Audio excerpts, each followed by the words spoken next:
Israel ১৯৬৭ সালের মধ্যপ্রাচ্য যুদ্ধের পর থেকে তাদের আগ্রাসী থাবায় জিম্মি করে রেখেছে ফিলিস্তিনের পশ্চিম তীর।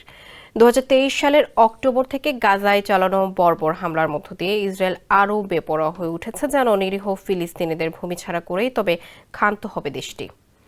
যদিও সম্প্রতি মার্কিন প্রেসিডেন্ট ডোনাল্ড ট্রাম্পের এক্স পোস্টে গাজায় যুদ্ধবিরতির ইঙ্গিত মিলেছে, তবুও ইসরায়েলের প্রধানমন্ত্রী বেনিয়ামিন নেতানিয়াহুকে ইন্ধন যোগাতে শুরু করেছেন তারই দলের মন্ত্রীরা।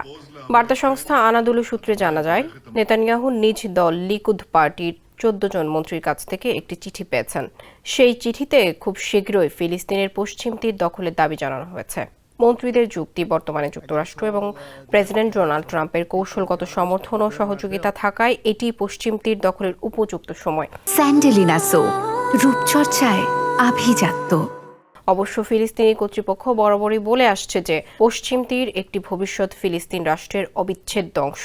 তারা হুঁশিয়ারি দিয়েছে, এই অঞ্চলের যে কোনো অংশ ইসরায়েল দখল করলে দুই রাষ্ট্রভিত্তিক শান্তি সমাধান ভেঙে পড়বে।